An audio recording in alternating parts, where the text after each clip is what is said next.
Hello friend, अस्सलाम वालेकुम। Welcome back to my YouTube channel. कैसे हैं आप सब? आज हम पढ़ेंगे जानिया अज़ीज़ का एक न्यू एपिसोड। सो वो स्टार्ट करते हैं और देखते हैं आगे आगे आहिस्ता-आहिस्ता एपिसोड में क्या होने वाला है। और क्या नाम है, जानिया अज़ीज़ एक बहुत ही रूड हीरो है, गैंगस्टर बेस्ड नॉवल है और रोमांटिक भी है, सस्पेंस भी है, थ्रिलर भी है, बहुत कुछ है।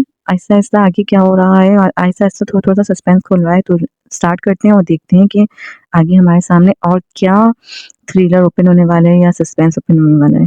टाइगर काम हो गया। जमील हमारे मर्डर रूम में बेहोशी की हालत में है। गुड, तुम हम काम हर वक्त पर अच्छे तरीके से करती हो, इसीलिए मुझे तुम्हारा काम पसंद है। आज पहली बार उसके मुंह से अपनी तारीफ सुनकर वो फूले ना समाई।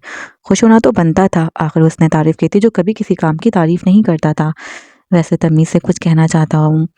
कहो तमीज़, अपनी बात कहकर उसने एक तरफ खड़े तमीज़ को देखा जो चौंक कर उसे ताड़ रहा था। डार्लिंग ने आंखें सुखेर कर उसे देखा। मैं? हाँ तुम, क्या तुम डार्लिंग को प्रपोज नहीं करना चाहते? उसने बात ही कुछ इस अंदाज में की वो इनकार नहीं कर सका, जबकि वहां मौजूद बाकी सब मुस्कुरा रहे थे सिवाय डार्लिंग के। वो अपनी नजरें झुकाकर उसकी तरफ बढ़ा, उंगलियां मरोड़कर। फिर उसने बोलना शुरू किया। तुम मुझे बहुत अच्छी लगती हो डार्लिंग। मोहब्बत हो गई है तुमसे? क्या तुम मुझसे शाह? मैंने जिससे प्यार किया था उसने मुझे ठुकरा दिया। अब अगर किसी ने मुझसे मोहब्बत का दावा किया तो उसे उखाड़ फेंकूंगी। उसके लफ्जों को बीच में ही भटकता छोड़कर वो एक चांटा उसके चेहरे पर मारे लहजे में बिला की सरकशी लिए बोली, और निशाना आर्याल था। अगर तमीज से शादी नहीं करनी तो जमील से कर लो। टाइगर ने सबके सरों पर पहाड़ तोड़ा। सबसे गहरा झटका तमीज को लगा था। नहीं टाइगर, इतनी बेवकूफ नहीं हूँ जो ये जानने के बावजूद भी कि वो पहले से किसी और लड़के में इंटरेस्टेड है मैं उससे शादी कर लूँ। वो रूबरू हुई। और अगर तुमसे शादी करना चाहूँ तो बिरम को बर्दाश्त कर लोगी? एक नया तूफान टूट पड़ा। हाँ, क्योंकि आप मेरी पहली और आखिरी मोहब्बत हो। पर मैं नहीं करूँगा डार्लिंग, मुझे तुम में कोई इंटरेस्ट नहीं, और वैसे भी जिससे धोखे लफ्ज़ से मुझे नफरत है वो मैं खुद मीरम को नहीं दे सकता। पहले पूछकर अब जब उसने खुद ही इनकार किया तो वो उसे अपनी ज़ात पर एक तमाचे की तरह महसूस करने लगी। उसका दिल चाहा कि सबको जलाकर राख कर दे, लेकिन अपने अंदर के लावे पर काबू पाते हुए वो उसके मजीद करीब होकर निखाए मुकाबिल के संजीदा चेहरे पर डालकर बोली, अब मुझे खुद की जाने बढ़ता हुआ नहीं देखेंगे आप। इज्जत नफ्स बहुत ही कीमती शय है, गुड फॉर यू, इसीलिए किसी और को कबूल कर लो, जमील को अपना लो, सवाल ही पैदा नहीं होता। देखो डार्लिंग, मैं नहीं चाहता कि मैं तुम पर अपनी मर्जी मुसल्लत करूं, क्योंकि तुम्हारी पूरी जिंदगी का फैसला तुम खुद ले सकती हो, आफ्टर ऑल समझदार हो। लेकिन जमील को तुम्हारे अलावा कोई भी लड़की काबू नहीं कर सकती, चाहे तो उसे एक टॉक्सिक एक मिशन समझ लो, एक टास्क या एक मिशन समझ लो। यानी आप चाहते हो कि मैं जमील से शादी करके उसे कंट्रोल करूं? यस, उसने अपने जैकेट में हाथ धंसा के कहा। ठीक है, लेकिन मेरी एक शर्त है, वो गर्दन उठाकर बोली।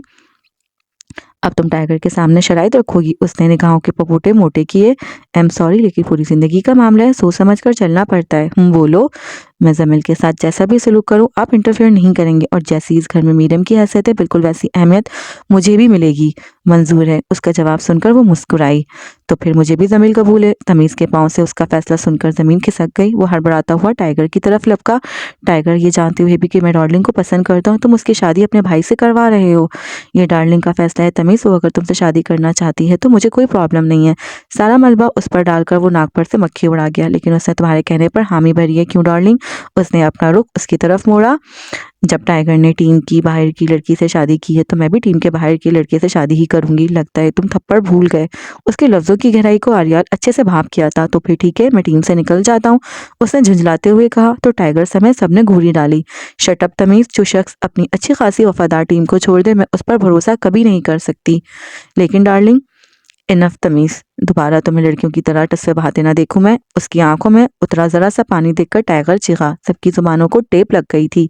वो बेआवाज रोता हुआ दफ्तर छोड़कर बाहर निकल गया।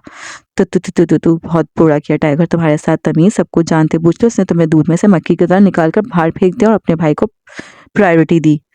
दिलशेर अपना गुंडा खाना में किसी कुर्सी पर बैठा हुक्का पीता हुआ सामने मौजूद तमीज से इजहार अफसोस करता दिखाई दिया।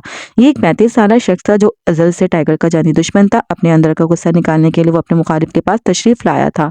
उसी बात का तो दुख है, मैंने अपनी सारी जिंदगी लुटा दी टाइगर पर, उसके साथ वफा पर उसने मुझे ये सिला दिया। तुम चाहे जान भी दे दो इसके लिए, पर वो तुम्हारे मुकाबले में अपने सगे भाई को ही तरजीह देगा। मैं भी तो उसे भाई समझता था। तमीज रोने लगा। तुम समझते थे ना, मगर वो तो नहीं। दिलशेर में बदला लेना चाहता हूँ टाइगर से, बताना चाहता हूँ उसे कि जब अपना प्यार छिन जाए तो कैसा लगता है। उसकी आंखों में आर्याल के बदले भड़कती आग साफ महसूस की जा सकती थी। हाँ लेना भी चाहिए। आखिर उसे क्या हक पहुँचता है कि वो लोगों से उनकी मोहब्बत को जुदा कर दे। मुझे तुम्हारी मदद चाहिए दिलशे। तुम्हारी मदद के बगैर मैं उसे का कुछ नहीं बिगाड़ सकता। मदद तो मैं ज़रूर करूँगा, लेकिन मैं ये कैसे यकीन करूँ कि तुम अब मेरे साथ वफ़ादार होगे और टाइगर के गद्दार क्या जानना चाहते हो? वो सीधा मुद्दे पर आया। मैं आज तक टाइगर को नुकसान नहीं पहुंचा सका क्योंकि मैं उसकी कमज़ोरी नहीं जानता। तो मुझे उसकी कमज़ोरी बताओगे ताकि मैं अपने बाप का भी बदला ले सकूं और तुम्हारा भी। उसने चंद लम्हात खामोश रहकर सोचा, फिर नजरें उठाकर वापस उसे देखा। पहले उसकी कोई कमज़ोरी नहीं थी, हद तक कि उसके खूनी रिश्ते भी नहीं, क्योंकि सहल अपना बचाव खुद कर सकती है और उसके लिए उसने स्पेशल स्पेशल सिक्योरिटी रखी है। लेकिन अब उसकी एक कमज़ोरी है जो कि सिर्फ मैंने महसूस की है। क्या कमज़ोरी है वो जानने के लिए बेताब था। मीरम उसकी बीवी, उसकी कमज़ोरी है। उसकी उसके उस पर वार करोगे तो टाइगर को जड़ से ख़त्म कर पाओगे। ओह! तो मीरम नामी उसकी बीवी उसकी कमज़ोरी है। उँगली चबाता सोचकर फिर वो एक बुलंद कहका लगा गया। आर्यान ने तकरीबन 12 साल कबल उसके बाप को लड़कियों के फ़रोग़ करने के जुर्म में भयानक मौत से नवाज़ा था और तब से दिलशेर उसके खून का प्यासा था, लेकिन उसका बाल भी बांका करना मुश्किल था और मारना तो बहुत दूर की बात थी। जमील की आंखों के गिर्द पट्टी बांधकर उसे कुर्सी पर बिठाया गया था। हाथ पोछ के जानिब रस्सियों से बंधे थे और टाइगर के अंदर दाखिल होने पर वो दाएं से बाएं गर्दन घुमाकर आहट को महसूस करता दिखाई दिया। डार्लिंग भी उसके पीछे ही चली आई। बाकी सबको अंदर आने से उसने खुद ही मना कर दिया था। उसने इशारा किया तो वो उसकी पट्टी खोल गई। जमील ने अपनी आंखों को झटका देते हुए सामने मौजूद अपने भाई को देखा तो ठिठक कर रह गया। उसका चेहरा बता रहा था कि वो पूरी तरह शॉक्ड है। भाई आप मुझे बचाने आए ना? तजस्सुस का शिकार होते हुए उसने बेचैनी से पूछा। तो वो कुर्सी की गद्दी को हाथ डालकर उसे अपने नीचे रखकर खुद उस पर बैठते ही सिगरेट को जलाकर लबों से लगा गया। उस वक्त तुम्हारे सामने तुम्हारा भाई नहीं बल्कि टाइगर मौजूद है। एक कश लेकर धुआं छत की जानिब छोड़ते हुए जब उसने कहा तो वो तेवरी चढ़ा गया। टट टाइगर। हाँ टाइगर, अंडरवर्ल्ड का खिलाड़ी, जर्मनी का डॉन, गुनाहों की दुनिया का बादशाह, एक बेरहम वहशी दरिंदा सिर्फ इंसान। क्या भूल रहे हो भाई? लगता है दिमाग पर चोट लग गई है। उसकी बेयकीनी पर वो कुर्सी की पुश्त से टेक लगाता हुआ फिर से सिगरेट की कश लेने लगा।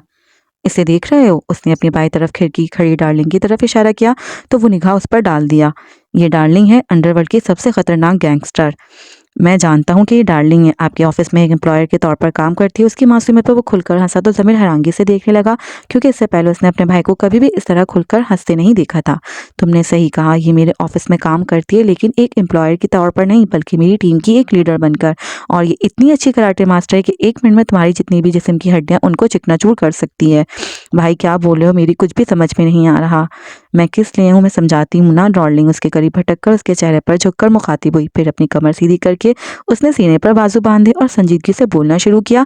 तुम्हारा भाई मिस्टर आलियाल पाशा वैसे नहीं है जैसे दिखते हैं। ये एक गैंगस्टर है, डॉन है, टाइगर के नाम से अंडरवर्ल्ड में मशहूर है। लोगों को ऐसी बेरहम मौत से सरफराज करते हैं जिसका कोई इंसान तसव्वुर भी नहीं कर सकता। और अब तुम्हें किडनैप करने की जिम्मेदारी भी इन्होंने मुझे ही दी थी। तुम्हें यहाँ किडनैप करने का मकसद सिर्फ इतना है कि सहर की शादी हो जाए, उसके बाद तुम्हें छोड़ दिया जाएगा। क्या फजूल बकवास है ये? क्या बोल रही है भाई? वो तिलमिला उठा। सच कह रही है, आज रात सहर का निकाह और उसके बाद तुम आज़ाद हो। तुम्हें मैंने किडनैप इसलिए करवाया ताकि तुम उसे भगाकर कोर्ट मैरिज ना कर सको। क्या? जमील चौंका। हम और अभी थोड़ी ही देर में डार्लिंग तुम्हें सहर की असलियत दिखाएगी ताकि तुम उससे शादी करने की तमन्ना भी छोड़ दो और ताकि तुम्हें यह एहसास हो जाए कि तुम्हारी चॉइस किस कदर गलत है। मुझे कुछ नहीं देखना। उसने बेजारी से सर झटका। देखना तो तुम्हें पड़ेगा, डार्लिंग लफ चबाकर बोली। क्या मतलब? ये तुम्हें सारे मतलब बहुत अच्छे से समझा देगी जमील। एंड ट्रस्ट में तुम्हारे दिमाग की भी इतनी अच्छी मालिश करेगी कि सहर नामी भूत तुम्हारे दिमाग से उतर जाएगा। अपनी कहकर वो सिगरेट को पाँव के नीचे मसलता हुआ बाहर की तरफ बढ़ा। कि क्या मतलब भाई? ये मुझे मारेगी? मम्मा मुझे? डरते डरते वो पूछ रहा था, लेकिन टाइगर तो जा चुका था। उसने घबराकर डार्लिंग पर नजरें दौड़ाई तो वो मुस्कुराई। जो तुम्हें दिखाना चाहती हूँ, अगर शराफत से देखोगे तो कुछ नहीं कहूंगी, वरना टाइगर ने मुझे खुली छूट दे रखी है कि मैं जैसा चाहूँ वैसा सलूक करूँ तुम्हारे साथ। उसकी धमकी देने पर वो कड़वाहट का एक घूंट हलक में उतार गया। फिर वो बाहर गई और जब थोड़ी ही देर बाद वापस उसके सामने खड़ी हुई तो लैपटॉप की स्क्रीन को उसके सामने कर दिया। वीडियो में सहर मुख्तलिफ लड़कों से मिलकर अजीब खटिया से काम करती दिखाई दी। उसे यकीन नहीं हो रहा था कि ये उसकी सहर है जो किसी भी लड़के की बाहों में लेटने के लिए तैयार है। ये वीडियो तुम्हारे पास कहाँ से? हमारे लिए कोई भी काम करना या किसी भी सबूत को हासिल करना कुछ मुश्किल नहीं होता। और सिर्फ इतना ही नहीं बल्कि ये लड़की बहुत से लड़कों को अपनी जाल में फंसाकर उनसे बेशुमार पैसे लूटकर ना सिर्फ खुद को अमीर कहलवाती है बल्कि अपनी इज्जत भी बेच चुकी है। नहीं नहीं, झूठ है ये। सहर ऐसा कर ही नहीं सकती। ये इल्जाम है उस पर, सबूत तुम्हारे सामने है। और एक बात याद रखना कि टाइगर कभी किसी पर झूठा इल्जाम नहीं लगाता। लैपटॉप को अपने पुश पर करके उसने फिर से उसके चेहरे पर घूरी डालकर कहा तो वो दांत पीस गया। और हाँ, जब टाइगर दोबारा वापस आए तब तक तुम अपने जहन से सहर को निकाल दो, वरना मुझे निकालना बहुत अच्छे से आता है। उसे तंबिया करके वो कमरे से निकल गई। जमील बेआवाज रो दिया। मीरम नया मोबाइल मिलने की खुशी में मुख्तलिफ तरह की गेम्स डाउनलोड करके उन्हें खेलने की कोशिश कर रही थी। ज़िंदगी में पहली बार तो उसे एक अच्छा एंड्रॉइड एंड्रॉइड मोबाइल मिला था, तो खुशी कैसे ना होती। वो बालकनी में खड़ी सेफ्टी ग्रिल पर दोनों टहनियाँ टिकाए हुए थी। जब उसे कमरे में ज़रा सी किसी के कदमों की चाप सुनाई दी तो वो फ़ौरन समझ गई कि ये आर्याल ही है। मोबाइल की स्क्रीन को बंद करके उसने कमरे की तरफ कदम बढ़ाए तो वो अलमारी से कुछ निकाल कर वापस जाता दिखाई दिया। सुनिए, अचानक पुश्त नबूदार होने वाली उसकी बारीक आवाज़ पर वो अपने चलते कदमों को वहीं रोककर गर्दन घुमाकर उसे देखने लगा। बोलो। जब उसे लहजे में थोड़ी सी तपीश महसूस हुई तो वो फ़ौरन अपना निचला होंठ लटका गई। आप नाराज़ हैं मुझसे? किसने कहा तुमसे ऐसा? चेहरा देखकर लग रहा है मुझे गलत लग रहा है। तो मतलब नाराज़ नहीं है? नहीं, बिल्कुल भी नहीं। तो फिर हर वक़्त अपने आप लफ्ज़ों में इतनी संजीदगी लिए क्यों फिरते रहते हैं? बंदा कभी तो नरमी और प्यार से बात कर ले। उसकी बात सुनकर वो अपना रुख एक तरफ करता हुआ धीरे से मुस्कुराया और उसके बिल्कुल करीब होकर उसे दोनों कंधों से थामकर मुखातिब हुआ। उसका मतलब है कि तुम चाहती हो मैं तुमसे प्यार करूं? अरे नहीं, मैंने ऐसा कब कहा? वो पूरा मुंह खोल गई। अभी तो तुमने कहा कि बंदा कभी तो प्यार से बात कर ले। प्यार से बात करना कहा था, प्यार करने का नहीं कहा था। एक ही बात है। नहीं, एक बात नहीं है ना। मीरम, मुझे ऐसा क्यों लगता है कि तुम्हें मुझसे मोहब्बत होने लगी है? जब उसने अपना चेहरा मजीद उसके चेहरे के करीब करके नरमी से कहा तो वो यकटक देखने लगी। न न नहीं तो मामा, मुझे क्यों होने लगी आपसे मोहब्बत? उसने नजर चुराता देखकर वो एक बार फिर से मुस्कुराया। बहुत जल्द तुम खुद अपने मुंह से इकरार करोगी एंड ट्रस्ट मी, मुझे उस वक्त का शिद्दत से इंतजार है। आपको इंतजार क्यों है? आप खुद कौन सा मुझसे मोहब्बत करते हैं? लफ्जों में अजीब सी नाराजगी महसूस की जा सकती थी। मोहब्बत होने में कितना वक्त लगता है? तुम शुरुआत करो, मैं अपना बाद में सोचूंगा। मैं आपसे मोहब्बत कर ही नहीं सकती, उसने गर्दन उठाकर बड़े वसूख से कहा। क्यों नहीं कर सकती? मुस्कुराता चेहरा अचानक संजीदगी में बदल गया। क्योंकि मैं जब भी आपको दिल से अपनाने या मोहब्बत करने की कोशिश करती हूँ तो मेरी आंखों के सामने वो मंजर आ जाता है जब आपने एहसन की जान लेना चाहिए। मुझे याद आ जाता है कि आप उस शख्स के कातिल हैं जिससे कभी मैंने दिल से सच्ची मोहब्बत की थी। मैं सब कुछ भुला सकती हूँ आर्याल, पर ये कभी नहीं भुला सकती कि आपने खुद अपने हाथों से मेरे प्यार का कत्ल किया था। वो बमुश्किल जोर लगाकर बोली थी। उसका दिल तासुब के गहरे एहसास से भर गया। वो खुद भी नहीं जानती थी कब आंसुओं के पुरहित कतरे मुसलसल उसकी गालों पर लुढ़क रहे थे। लेकिन मुकाबिल के दिलो दिमाग में एक हशर बर्पा हो चुका था। ऐसे लगता था जैसे उसके वजूद में फैलती गर्मी उसका फशार खून भड़का रही हो। बस फिर वही हुआ जो हमेशा से होता था। आर्याल का गुस्सा काबू से बाहर होने लगा। उसने जिन हाथों से कंधे से उसे बेड पर धकेल गया, मीरम धड़ाम से थाम रखा था, उन्हीं को जोर लगाकर वो गिरी थी। आर्याल की आंखों की सुर्ख रंगत देखकर वो कहनिया मैट्रेस पर टिकाकर घुटनों को समेटते हुई पीछे की तरफ खिसकने लगी। कितनी बार मना किया था कि मेरे सामने दोबारा अपने उस धोखेबाज आशिक का नाम मत लेना, लेकिन तुम्हें मेरी बात समझ नहीं आई। अब दूसरे तरीके से समझाऊंगा एंड ट्रस्ट मी, आइंदा तुम्हारी जुबान से गलती से भी उसका नाम नहीं निकलेगा। उसकी झुंझलाती आवाज उसके पैरों से जमीन खींच ली थी। आर्याल ने जब अपनी पैंट का बेल्ट खींच कर निकाला तो मीरम आगे फाड़कर महसूस किए जाने वाले खतरे को देखने लगी। जान गई थी कि अब बेल्ट से उसकी पिटाई होगी।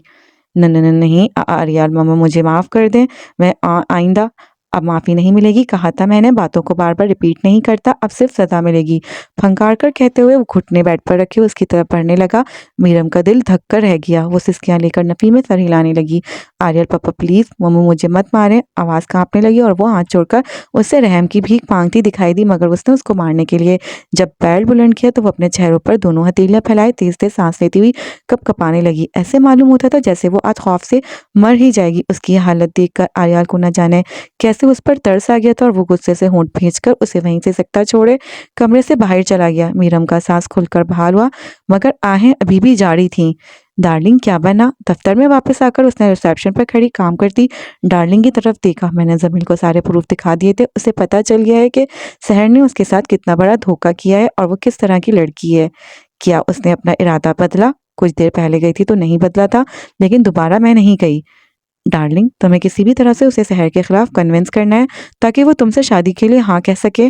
टाइगर, अगर ये मिशन है तो मैं ज़रूर पूरा करूंगी, लेकिन अगर ये मेरी इज्जत नफ्स पर तमाचा है तो मैं हरगिज़ ये काम नहीं करूंगी। वो सफाक अंदाज में बोली। मुझे इनकार पसंद नहीं है। आंखों में तैश उभरा। माफ़ करना टाइगर, लेकिन सेल्फ रिस्पेक्ट से बढ़कर कुछ भी नहीं होता। ये तुम्हारे लिए टारगेट है डार्लिंग, उसे खुद की ज़ात तौहीन मत समझो। फिर ठीक है, वो मुस्कुराई। मैं अब घर जा रहा हूँ और जब कल सुबह यहाँ आऊँ तो जमील का फैसला तब्दील होना चाहिए, वरना मैं यही समझूंगा कि तुम इस टारगेट को कंप्लीट नहीं कर पाई। बेफिक्र रहो टाइगर, मुझे बस एक इजाज़त चाहिए। अगर ज़मीर सीधी की तरह नहीं माना तो मुझे दूसरा तरीका अपनाना पड़ेगा। तुम जानती हो मेरे रूल्स क्या है, मिशन को पूरा करने के लिए कुछ भी करना पड़े तो करो। मैं समझ गई, गुड। एक नज़र उसके कमरे के दरवाजे पर डालकर जिसमें उसका भाई कैद था, वो ऑफिस से रुपोश हो गया। डार्लिंग फिर से रिसेप्शन पर पड़ी फाइल में कुछ नोट करने लगी। काफी रात हो चुकी थी। आर्या ने जब दोबारा कमरे का रुख किया तो मीरा अभी भी बेड पर एक तरफ सिमट कर बैठी दिखाई दी। उसके आंसू अब भी बह रहे थे, लेकिन सूजन ज़्यादा सुर्ख आंखें उस बात की निशानदेही कर रही थी कि वो खूब रोई है। अपनी जैकेट को उतारकर सोफे पर रखते हुए उसने एक सरसरी सी निगाह उस पर डाली और कमरे से निकलकर किचन का रुख किया। बर्तन धोती हुई बुआ को देखकर वो उनसे मुखातिब हुआ। बुआ जी बेटा, वो उसकी तरफ मुड़ी। मीनम ने खाना खाया नहीं, जब से तुम गए हो कमरे से निकलकर तब से मैंने देखा है कि वो बस रो ही जा रही थी। मैंने खाना दे दिया तो उसने खाने से इनकार कर दिया। क्या तुम दोनों का कोई झगड़ा हुआ है? छोटी मोटी लड़ाइयाँ तो होती ही रहती हैं। आप खाना कमरे में ले आए। ठीक है मगर। वो जाने के लिए घूमा तो उनका मगर सुनकर वापस पलटा। मैं कह रही थी कि बेटा अगर हो सके तो उस पर इतना गुस्सा मत किया करो, दिल की बहुत नाजुक लगती है। शायद तुमने थोड़ा सा डांट दिया होगा तो बस जब से गए हो तब से रो रही है। मैं नहीं चाहती कि उस मासूम बच्ची का दिल दुखे। उसकी आदत को जानते हुए वो डर डर कर बोल रही थी। आप खाना ले आए। उनकी बात का कोई खास जवाब दिए बगैर वो लॉन्च से होता हुआ जब सीढ़ियां चढ़ने लगा तो सहल ने उसे पूछते पुकारा, भाई तुम अभी तक जाग रही हो? अपने ऊपर की तरफ कदम उसने वापस नीचे रखा और मुकाबिल होकर तेवरी चढ़ाई। हाँ, वो मैं जमील के बारे में सोच रही थी। वो अभी तक घर नहीं पहुंचा। आपने कॉल की उसे? हाँ, उसने मुझे बताया था कि उसके किसी दोस्त की तबीयत ठीक नहीं है और वो आज रात अपने दोस्त के साथ हॉस्पिटल में ही रुकेगा। अच्छा चलो ठीक है। वैसे तो तुम हर वक्त उससे लड़ती रहती हो और फिक्र हो रही है? उसने मुस्कुराकर पूछा। हाँ भाई, जैसा भी हो, लेकिन है तो मेरा भाई ही। सो जाओ जाकर। जी, होठों पर तबस्सुम सजाती हुई वो अपने कमरे की तरफ बढ़ गई। आर्यन जब कमरे में पहुंचा तो मीरम अभी भी उसी हालत में बैठी थी। बुआ खाने की ट्रे लेकर नमूदारियों से एक टेबल पर रखकर कमरे का दरवाजा बंद करके चली गई। उसकी उजरी मूरत देखकर वो करीब आ बैठा। मीरम जानती थी कि वो करीब ही बैठा है, लेकिन निगाह उठाकर नहीं देखा। मीरम, मैं जानता हूँ कि मैंने तुम पर बहुत गुस्सा किया और मैं आज तुम्हें बेल्ट से मारने वाला था, लेकिन गलती तुम्हारी अपनी है। मुझे हसन का नाम भी नहीं सुनना और तुम उसकी मोहब्बत के किस्से सुनाती हो। मैं कोई आम शख्स नहीं हूँ जो आसानी और खामोशी से सब बर्दाश्त कर लेगा, अपने दिल पर पत्थर रख लेगा। तुम पर, तुम्हारे वजूद पर, तुम्हारे जज्बातों पर भी सिर्फ मेरा हक है। तुम्हें मारना नहीं चाहता पर तुम मजबूर करती हो। वो ठहर ठहर कर बोल रहा था। जब माफी मांगने का इरादा ना हो तो अपनी जात की सफाई पेश करके बनाने की कोशिश भी नहीं करनी चाहिए। उसने नजरें उठाकर तमानियत से कहा, माफी किस चीज की? मैंने कोई गलती की होती तो मैं माफी मांगता। गलती तो तुम्हारी है जो अपने शौहर के सामने एक गैर मर्द की मोहब्बत के किस्से सुनाती है। आर्यल, मैंने आपको सच बताया था। आपसे बर्दाश्त नहीं हुआ तो अलग बात है, और वैसे भी अब मैंने फैसला कर लिया कि मेरी जुबान से कभी भी कुछ भी ऐसा नहीं निकलेगा जिसकी वजह से आपको मेरी जान लेनी पड़े। तुम्हें मारना मेरा मकसद नहीं है। तुम्हें मार दिया तो खुद कैसे जिंदा रहूंगा? उसके बोले गए अल्फाजों पर यकीन न करती ही वो टिकटिकी बांधकर उसे घूरने लगी। आर्यन मजीद उसके करीब होकर उसके नाजुक चेहरे को अपने हाथों में ले गया। वीरम, तुमसे एक रिक्वेस्ट है, एंड ट्रस्ट मी टाइगर, पहली बार किसी से रिक्वेस्ट कर रहा है। प्लीज दोबारा कभी भी कुछ भी ऐसा मत करना जिसकी वजह से मुझे तकलीफ पहुंचानी पड़े। तुम्हें अजियत या तकलीफ देकर मुझे कभी भी खुशी नहीं होगी। आपको तो सही से मोहब्बत करनी भी नहीं आती। क्या मतलब? अपनी हथेलियों को उसके चेहरे के गिर्द से हटाता हुआ वो हैरानगी से देखने लगा। आर्याल, हम जिससे मोहब्बत करते हैं उसे किसी भी सूरत में तकलीफ नहीं दे सकते, चाहे वो इंसान हमारे जिस्म की रग रग को काट कर रख दे। लेकिन महबूब की आंखों से निकला एक अक्ष भी हमें झंझोड़ कर रख देता है। आप किस किस्म की मोहब्बत करते हैं? मुझसे मोहब्बत का कहूँ तो इनकार करते हैं, वरना अपनी मर्जी से मुझे प्यार भरे अल्फाज बोलकर और कभी जान कहकर मुखातिब करते हैं। ये सब क्या है? ये सब मेरे बदलते हुए जज्बात हैं। जब मैं गुस्से में होता हूँ तो मुकाबल कोई भी हो मैं नहीं देखता, लेकिन जब गुस्सा ठंडा हो जाता है तो तुम पर प्यार भी आता है। अब इस प्यार का मतलब ये नहीं है कि मुझे तुमसे मोहब्बत हो गई है।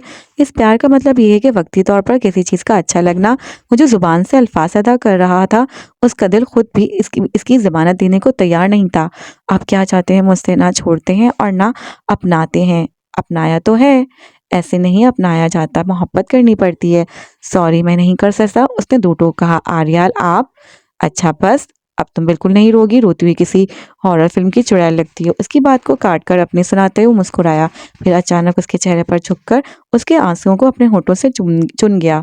बस मुझे महसूस करो, बाकी सब कुछ भूल जाया करो। रुखसारों पर अपना लम्ब छोड़ते हुए वो सीधा बोल लबों का रुख कर गया। मीरा मुझसे महसूस नहीं करना चाहती थी, मगर दिल की धड़कनें खुद ब खुद पल भर के लिए बेकाबू हो गई। उससे अगले ही लम्हे ना जाने उससे क्या हुआ और वो खुद को उसको पूरी तरह हवाले कर गई। क्या फैसला किया तुमने?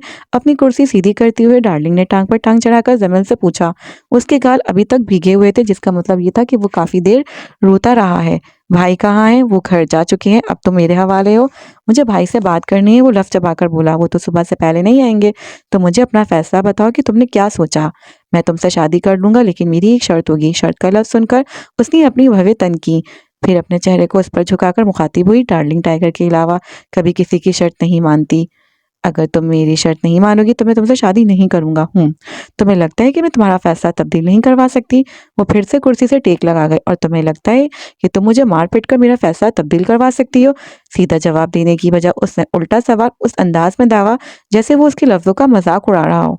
डार्लिंग, के लिए सब करना इतना मुश्किल नहीं है। बहुत बड़े बड़े लोगों के फैसले तब्दील करवा चुकी हूँ मैं, उसने मगरूर हुए कहा। पर तुम शायद भूल रही हो कि मैं भी तुम्हारे बॉस टाइगर का भाई हूँ। अगर मैं एक बात पर अड़ गया तो तुम चाहे कुछ भी कर लो, पर तुम मुझे मेरी बात से पीछे नहीं हटा सकोगी। जमील के लफ्जों को खुरच कर बोलने पर वो जोरदार ठेका लगा गई। उसके हंसने पर उसे गुस्सा आ रहा था। ओ माई गॉड, आई एम इम्प्रेस, मुख्तसर कहकर उसने फिर से अपनी हंसी को बुलंद किया। जमील को अपनी अच्छी खासी बेइज्जती महसूस हो रही थी, लेकिन क्या करता, हाथ तो बुरी तरह बंधे थे। अगर तुम में हिम्मत है तो मेरे हाथ खोलो, उसने घूरते हुए कहा। तो उसकी हंसी वही दब गई। डार्लिंग की हिम्मत को चैलेंज मत करना, वरना अपनी जान से जाओगे। तो फिर डर क्यों रही हो? मेरे हाथ खोलो। मैं किसी से नहीं डरती मिस्टर जमील। और रही बात तुम्हारे टाइगर के भाई होने की, तो टाइगर टाइगर ही है। तो तुम क्या, बल्कि कोई भी शख्स उसकी जगह नहीं ले सकता इस दुनिया में। शायद वही ऐसा इंसान होगा जिसका फैसला तब्दील नहीं करवा सकती, वरना आज मीरम उसकी बीवी ना होती। वो ऐसे बोल रही थी जैसे एक एक हर्फ को पूरी गहराई से निकाल रही हो। मुझे तुमसे बात करनी ही नहीं है, तुम भाई को बुलाओ बस। मैंने कह दिया कि वो सुबह से पहले नहीं आएंगे, तो बार बार एक ही सवाल करके मेरा दिमाग शॉर्ट मत करो। एक बात बताऊं मैं तुम्हें, कहो, अगर तुम एक बार मेरी निगाह में आ गई ना, तो मैं तुम्हारी सारी अकड़ निकाल दूंगा। वो एक बार फिर से शिद्दत से हंसी, तो उसे दोबारा गुस्सा आने लगा। तुम मेरी अकड़ कभी नहीं निकाल सकते जमील। डार्लिंग तक पहुंचना और उसे दबाना इतना आसान नहीं है। तुम चली जाओ यहाँ से। जा रही हूँ, वैसे भी इस बंद कमरे में मुझे तुम्हारे साथ सारी रात बैठकर गप्पे हाँकने का कोई शौक नहीं है। अपनी बात मुकम्मल करके वो फौरन उठी और तीखी नजरों से उसे घूरती हुई चली गई। जमील ने सर झटका। ये मैंने क्या कर दिया? दिल शेर के साथ हाथ मिलाकर मैंने टाइगर से दुश्मनी मोल ले ली। अगर टाइगर को मेरी हरकत के बारे में जरा सी भी भनक पड़ गई, तो वो मुझे तड़पा तड़पा कर मारेगा। खिड़की को एक हाथ से थामे खड़ा तमीज अपनी फ्लैट की ऊंची बिल्डिंग से नीचे दानों की तरफ नजर आती ट्रैफिक को देखकर खुद से हम कलाम होता हुआ सोचकर भी लड़स उठा। नहीं नहीं नहीं, मुझे ये बेवकूफ़ी नहीं करनी चाहिए, और मुझे टाइगर को सब कुछ बता देना चाहिए। हो सकता है कि वो मुझे माफ़ कर दे, वरना मुझे उसके हाथों से कोई नहीं बचा सकेगा। अपने खुद के ख्यालात से उलझते हुए खौफ से उसकी आंखें बाहर आने को थी। लेकिन टाइगर ने भी तो मेरे साथ गलत किया है। उसे एहसास होना चाहिए कि उसने अपने भाई जैसे दोस्त का दिल दुखाया है। एक बागी सोच ने जन्म लिया, लेकिन मुझे इतनी भयानक मौत नहीं मरना। पर टाइगर खुद को समझता क्या है? उसे क्या हक है कि वो दूसरों की जिंदगी के भी फैसले करे? तो आज के लिए इतना ही। मिलते हैं जब तक अपनी अगली वीडियो में। अपना बहुत सारा ख्याल रखिएगा। अल्लाह हाफ़िज़। लाइक और शेयर करना बिल्कुल नहीं भूलिएगा।